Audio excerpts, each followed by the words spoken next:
पुरखों की प्रकृति, उनकी रचना का संसार, जो कुछ भी अंश मात्र मेरे भीतर समाहित हुआ,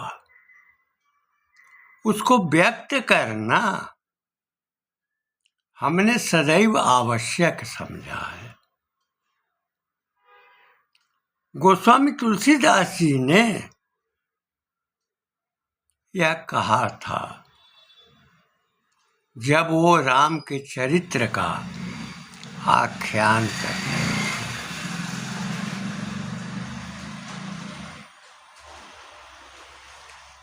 उस समय उनका स्वर था स्वांतः सुखाय तुलसी रघुनाथ गाथा।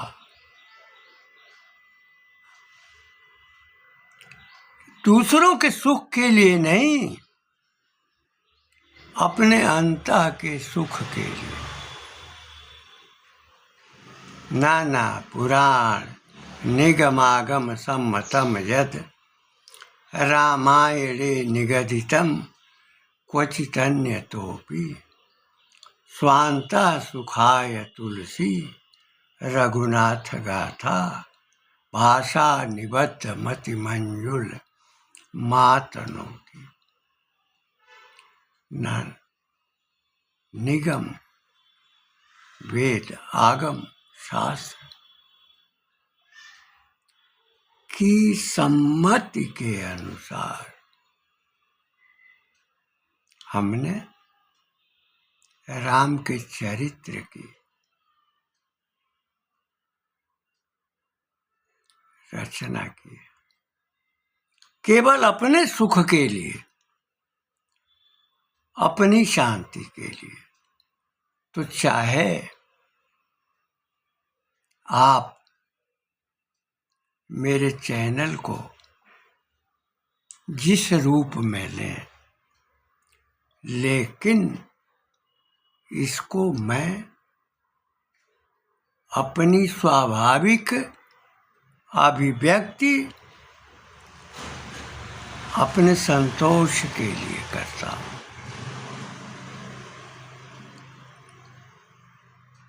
उन्होंने सबकी वंदना की, लेकिन दुष्टों की भी वंदना की। बाउरी बंदी खलगन सती भाए, जो बिन काज दाहिने बाहे। अपरहित हानि लाभ जिन केरे, औजरे हरख विषाद बसेरे। उन्होंने वंदना किया दुष्टों की, जो बिना बुलाए आगे पीछे चलते रहते, और जो जब वे उजड़ते हैं तो उनको आनंद आता है, और जब बसते हैं, भवनों का निर्माण होता है, उनका जीवन चलने लगता है, तो वो दुखी रहते हैं। यही है पूरी राजनीति का बोध।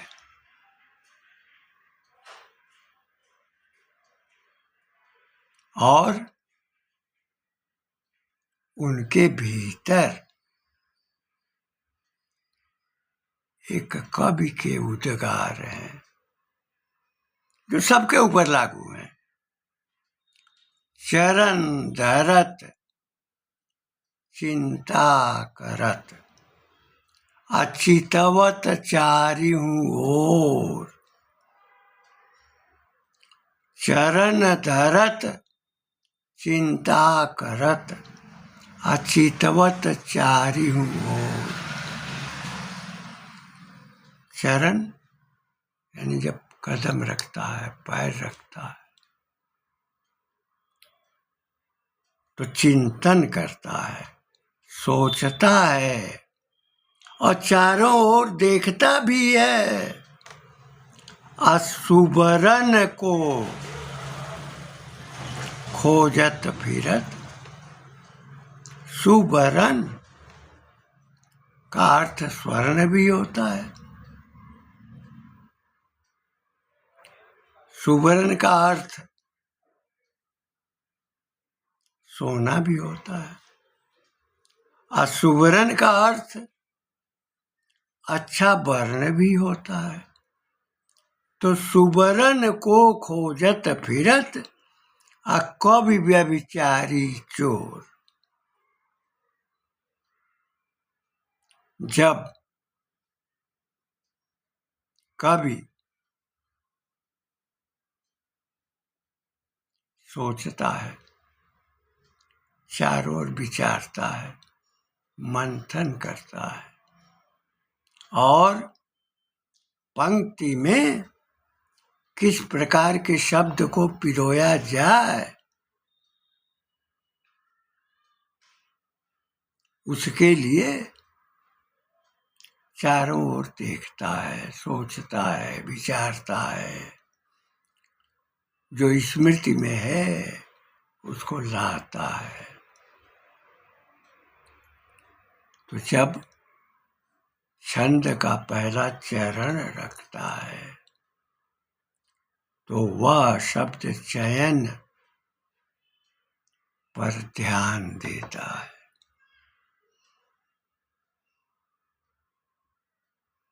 और अच्छे वर्ण को खोजता है जिसमें ध्वनि हो, जिसमें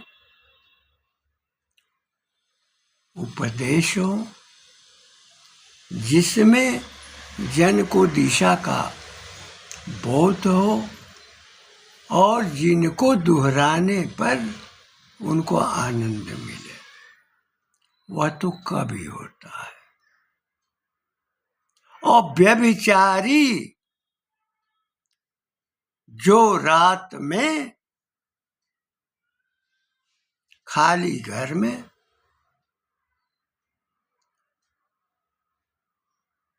दीवालों के सहारे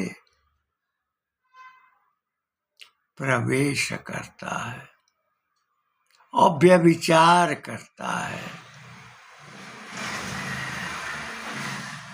शील हरण करता है, वह भी जब अपना पैर रखता है तो चारों ओर देखता है कि कहीं कोई उसे देख न रहा हो, या जब दीवार से नीचे कूदता है तो कहीं दूर से ही किसी को धमक न सुनाई पड़े। तो व्यभिचारी का भाव सुंदर सुवर्ण सुंदर नारी के लिए होता है। तो चरण धरत चिंता करत अचितवत चारियों ओर असुवर्ण को खोजत फिरत। सुंदर वर्ण रंग को खोजता है, वह व्यभिचारी होता है। और चरण धरत चिंता करत अचितवत चारियों ओर, सब प्रकार से वो भी देखता है। और सुवर्ण यानी सोने की खोज में, संपदा की खोज में चोर घरों में घुसता है। तो ये तीनों की प्रकृति, कवि की,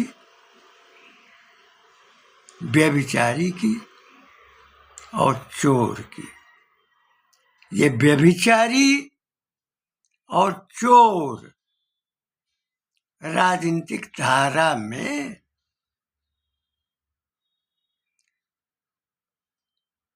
फैले हुए हैं। चाहे न्यायालय हो, चाहे तंत्र हो, चाहे विधान का निर्माण करने वाले हो, तो चोर की प्रकृति के कारण ही वे जन का शोषण करते हैं, दलाली करते हैं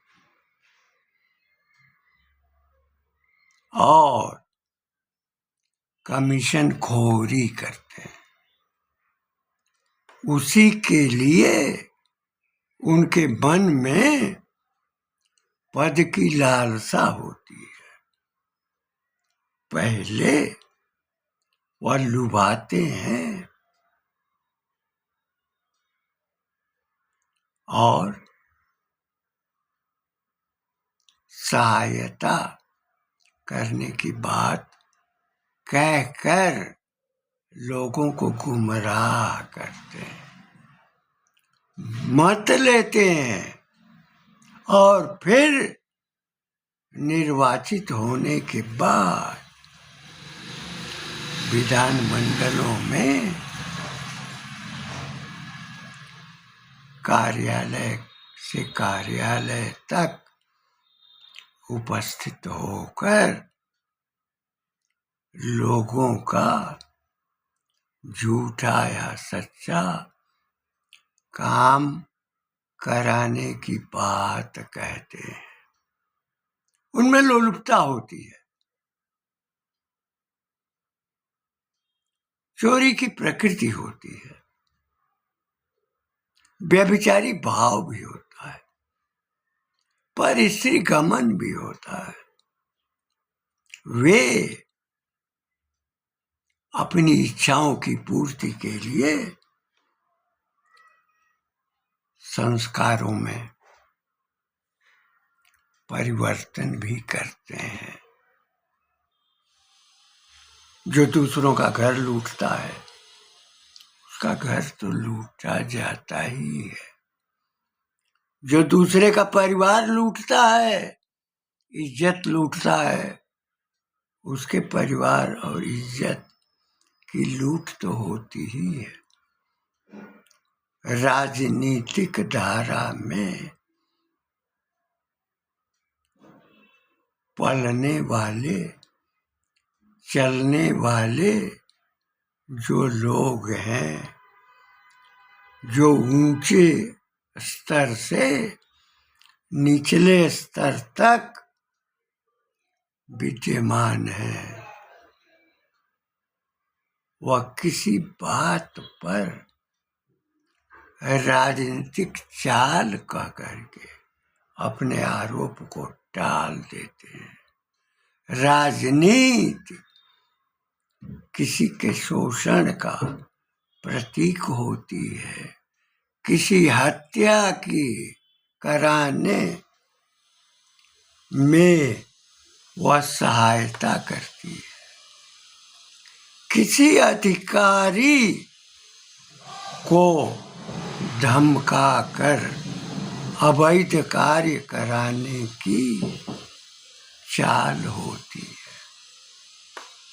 अधिकारी के मन में, कर्मचारी के मन में लालच पैदा करके वह अनैतिक कार्य करने के लिए बाध्य करती है। कभी वह शासन की धमक दिखाती है और वह कभी उसके सत्ता के प्रभाव में किसी को भी अपनाने की प्रकृति होती है। यह राजनीति हमारे संस्कार, हमारी उदारता, हमारे उपकार, हमारे सहयोग की प्रकृति को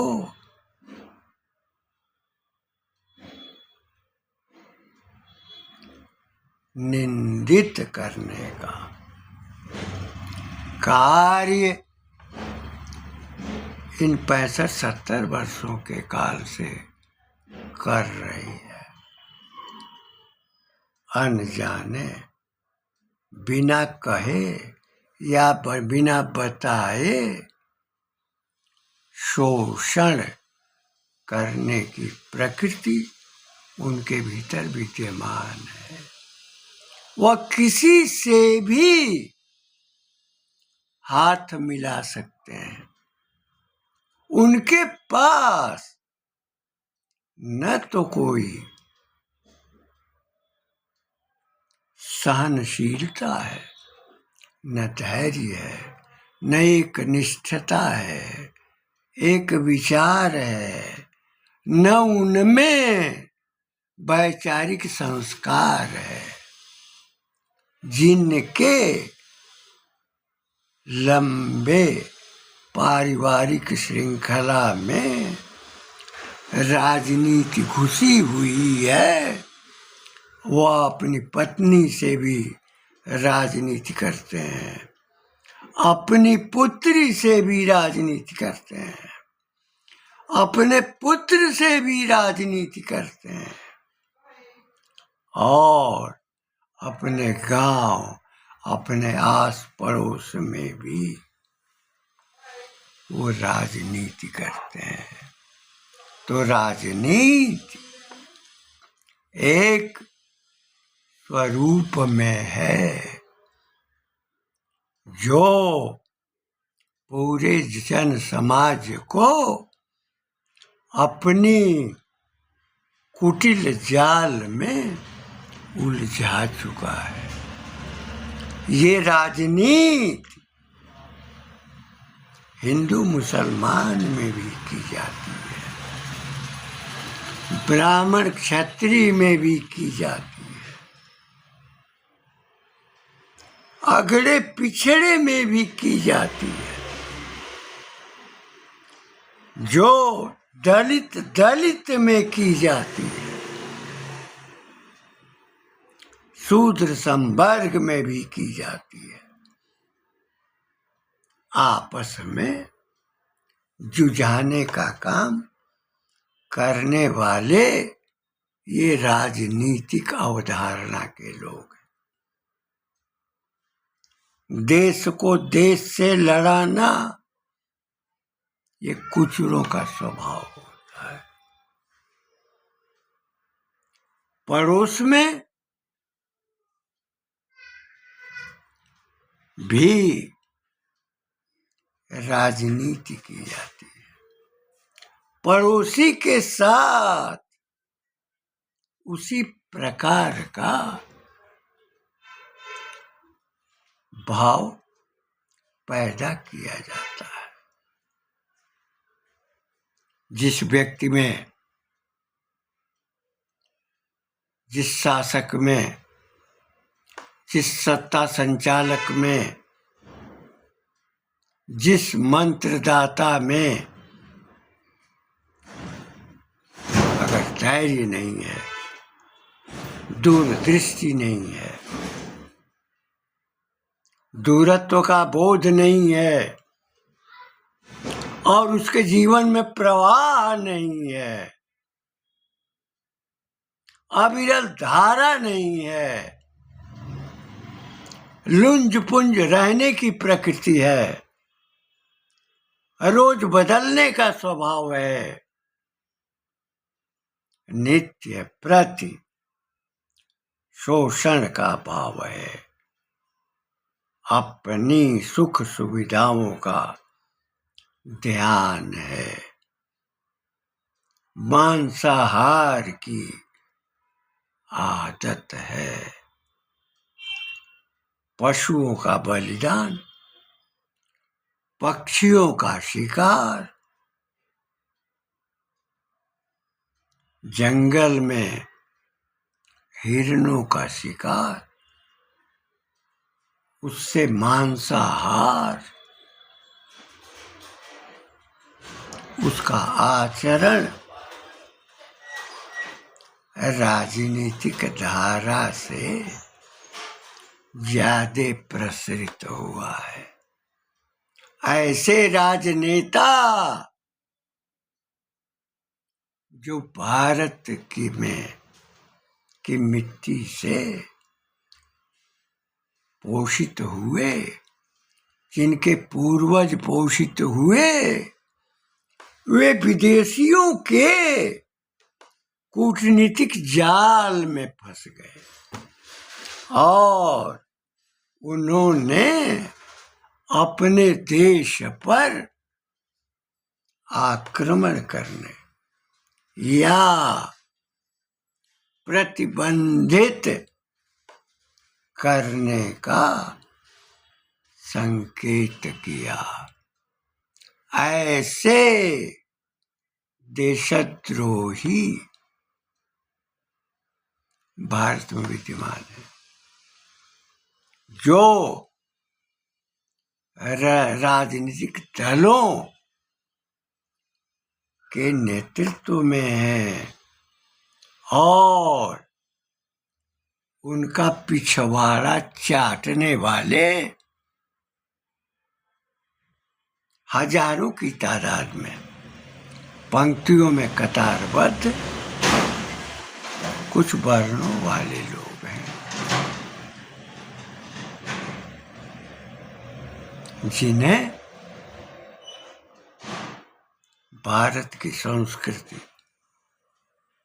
भारत के आचार विचार, आर्यावर्त की संस्कृति और संस्कार, अतीत का बोध,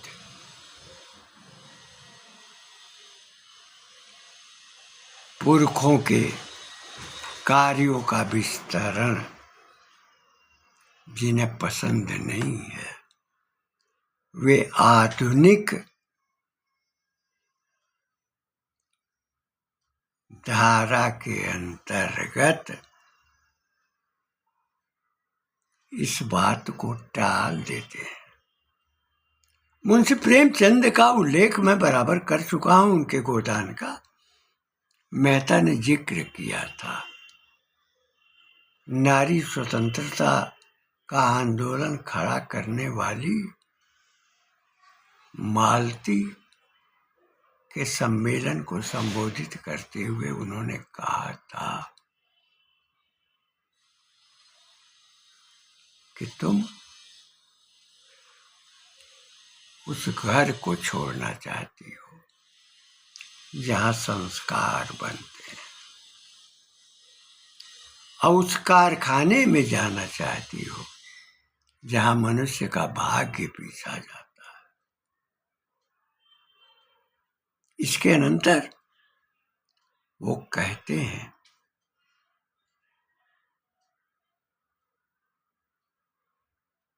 हंस ने बगुले का शिकार देखा, शिकार करने का अभ्यास करने लगा। उसकी कई पीढ़ियां गुजर गईं, लेकिन वह बगुला बक नहीं बन सका और न तो वह हंस ही रह गया। यह परोक्ष रूप से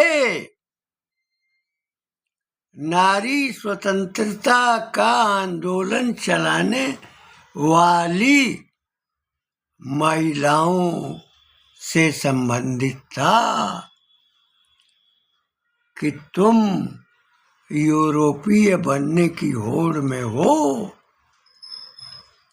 तो न तो यूरोपीय बन पाओगी और न भारतीय ही रह पाओगी। ऐसे ही विचार वाले राजनीतिक नेतृत्व करने वाले कमीशन खोरी के अभ्यस्त और जनता की संपदा को लूटकर महलों का निर्माण कराने वाले जो सड़कों पर विद्यमान हैं, वे उस स्थान को चाहते हैं जहाँ विधान बनता हो, जहाँ न्यायाधीशों पर दबाव भी बनता हो, जहाँ तंत्र का संचालन उनके हाथ में हो। जब मांसाहार का अभ्यस्त जो होता है, वह आदत उसमें सदैव बनी रहती है।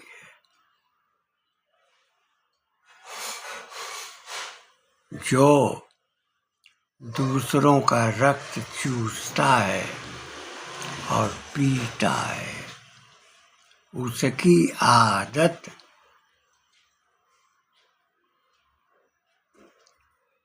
रक्त चूसने की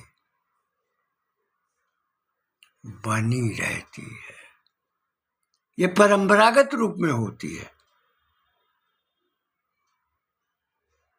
इन्हीं छोटे कालखंडों में, जो 100 वर्ष के नहीं है, 60-70 वर्षों के हैं, उस समय यह विकृति का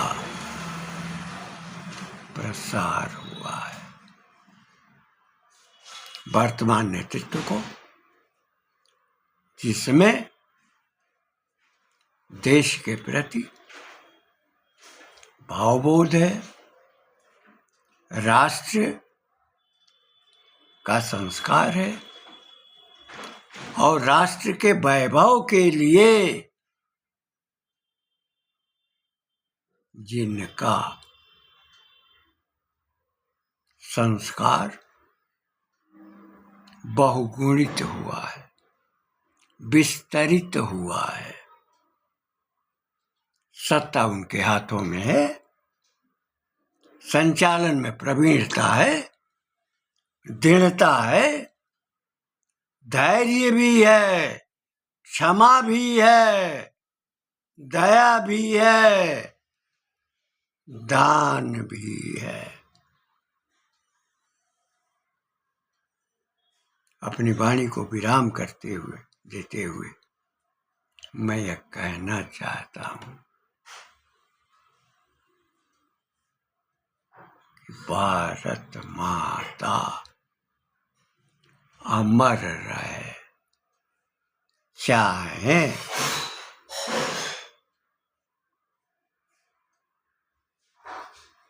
हम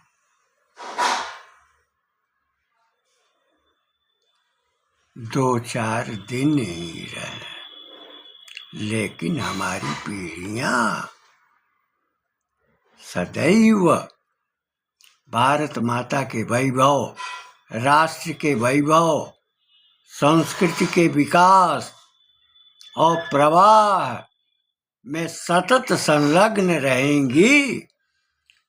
तो ये भारत, भा मन प्रकाश में रत लीन जो भारत है, भरत का भारत है और आर्यावर्त है, वह विश्व को निश्चय ही विद्यावान, ऊर्जावान और शिक्षण की दिशा में सदैव तत्पर रहेगा।